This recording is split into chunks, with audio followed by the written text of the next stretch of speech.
Por isso, irmãos, vamos lá.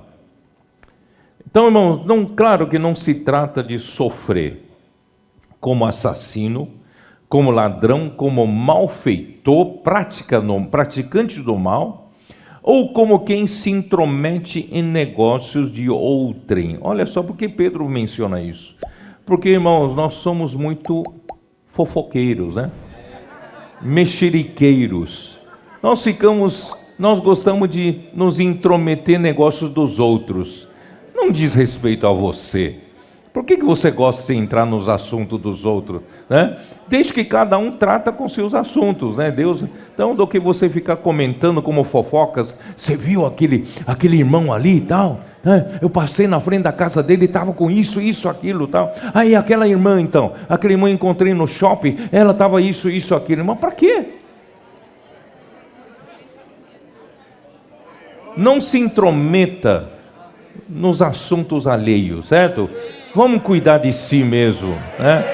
Cuidar de você. O que você tem que cuidar? Imersão na palavra, inculcar a palavra, né? Deixar a vida transformar você, tá bom? Se você vier a sofrer porque você for fofoqueiro, irmão, desculpe me falar, é bem feito, né?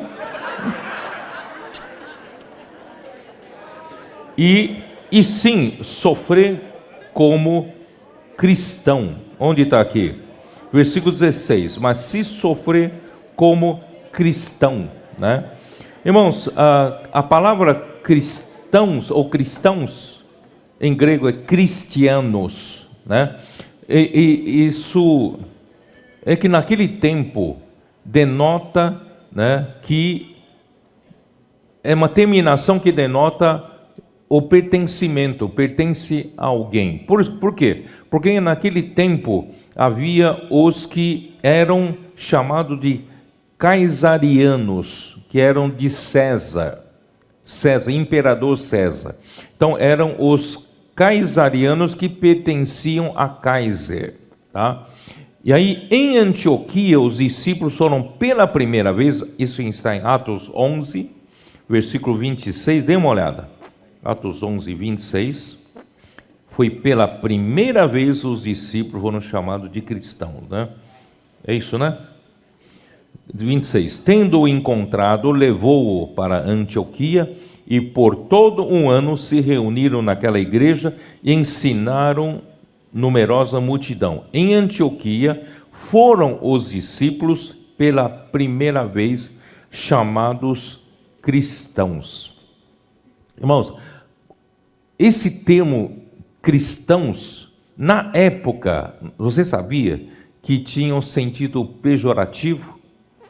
Como dissesse, ó, eu sou caesariano. Esse aí é cristiano, esse aqui, ele segue a Cristo, aquele Cristo. Então, assim, tinha um sentido pejorativo e de desprezo para os adeptos ou seguidores de Cristo. Por isso Pedro fala para não se envergonhar de ser chamado de cristão, porque nós somos seguidores de Cristo e nós pertencemos a Cristo, nós somos de Cristo, tá? Ó Senhor Jesus. E vamos lá, versículo 17 a 19. Porque a ocasião de começar o julgamento pela casa de Deus é chegada. Ora, se primeiro vem por nós, qual será o fim daqueles que não obedecem ao Evangelho de Deus? E se é com dificuldade que o justo é salvo, onde vai comparecer o ímpio? Sim, o pecador. Por isso também os que sofrem segundo a vontade de Deus, encomendem a sua alma ao fiel Criador na prática do bem, né? Então, irmãos, as epístolas de Paulo as epístolas de Pedro revelam que Deus, por amar o seu povo, a sua igreja, Ele permite que nós passemos por sofrimentos e até perseguições. Para quê? Para Deus executar o seu governo, o seu julgamento governamental sobre o seu próprio povo, tá? Sabe, para que nós sejamos disciplinados, purificados, né, e ganhamos a salvação completa, por meio de provações, como se refina o ouro, até alcançarmos a salvação da alma, que eu já li no capítulo 1, versículo 9. Por isso, irmãos, Deus precisa nos julgar primeiro. Se Ele não julga a sua igreja, que base Ele tem para julgar o mundo? Vocês perceberam? Ele precisa nos julgar primeiro. Quando Ele julgar o mundo, a igreja já está toda julgada. Irmãos, eu prefiro que o Senhor julgue hoje. Porque chegar naquele dia, eu não sei qual será o veredito. Então não é melhor hoje Ele me mostrar, opa, estou no caminho errado, ou estou no caminho certo? Não é melhor? Você não prefere? Eu prefiro ser julgado hoje a esperar naquele dia, aguardar o resultado, né? E o resultado pode ser de reprovação. E eu quero que Ele me aprove, né?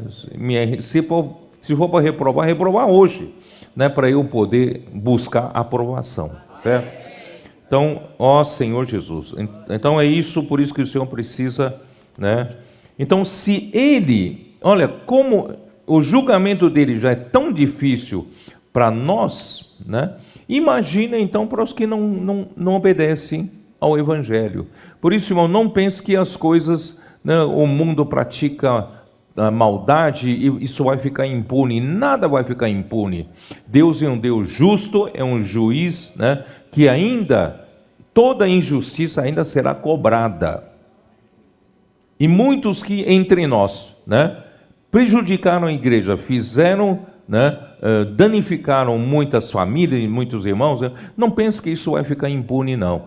Tudo será julgado, porque Deus é um juiz reto, Ele sabe o que fazer, tá? Por isso, irmãos, o julgamento visa também fazer-nos mais obedientes a Ele, obedientes à palavra, não é isso? Por exemplo, Hebreus, acho que é Hebreus 4, né? Dá uma olhada. Acho que é Hebreus 4. Irmãos, Hebreus 5, perdão. Hebreus 5, versículo 7, ele fala assim: Ele, Jesus, nos dias da sua carne, tendo oferecido com forte clamor e lágrimas, orações e súplicas, a quem o podia livrar da morte, e tendo sido ouvido por causa da sua piedade. O versículo 8 que eu quero mostrar para vocês: embora sendo filho de Deus, embora sendo filho, aprendeu a obediência pelas coisas que sofreu. Se Jesus, né, ele era Deus que se encarnou, e como homem, ele precisou aprender a obediência através de sofrimentos. Irmão, imagina nós. Então, os sofrimentos que o Senhor permite que nós passemos é para nos tornar mais obedientes. É ou não é? Obedecer à fé, obedecer à palavra, obedecer a Deus, obedecer à verdade. Irmãos, cada vez mais, não mais agir pelo nosso homem natural, mas agir pela palavra de Deus, mais obedientes a Deus. É isso que Deus está fazendo. O que é obedecer, irmãos? Deus está encabeçando Cristo sobre nós. Essa é a vontade eterna de Deus. Ele quer que Cristo seja o cabeça sobre todas as coisas. Mas para que isso aconteça, primeiro Cristo tem que ser o cabeça sobre a igreja, sobre mim e sobre você. Cristo precisa ser realmente aquele que governa a nossa vida. Então, por isso que o sofrimento nos ajuda a obedecer, a obediência. E também, né, em 2 Coríntios 10,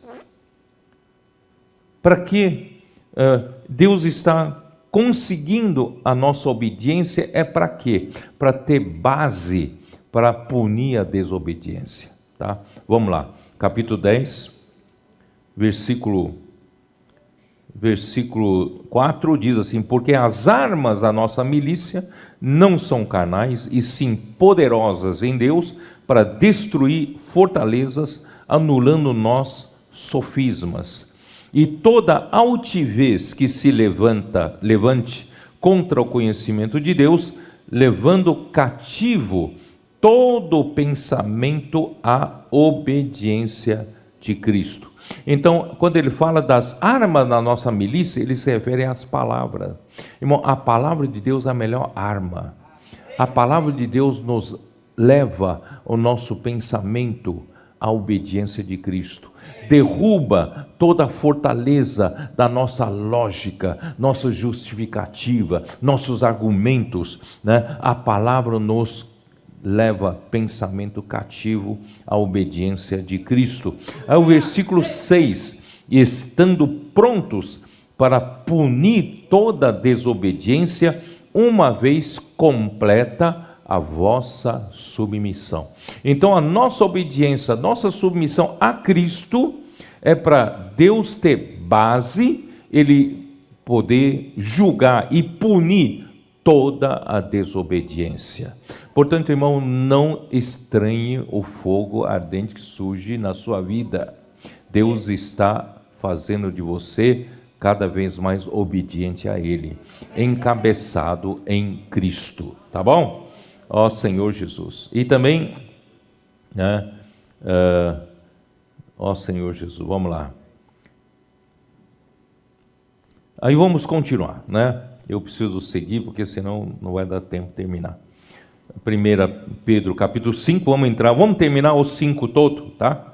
Capítulo 5, versículo 1. Rogo, pois, aos presbíteros que há entre vós, eu presbítero como eles, e testemunha dos sofrimentos de Cristo, e ainda coparticipante da glória que há de ser revelada. Pastoreai o rebanho de Deus que há entre vós, não por constrangimento, mas espontaneamente, como Deus quer, nem por sorte da ganância, mas de boa vontade. Eu vou parar por enquanto por aqui.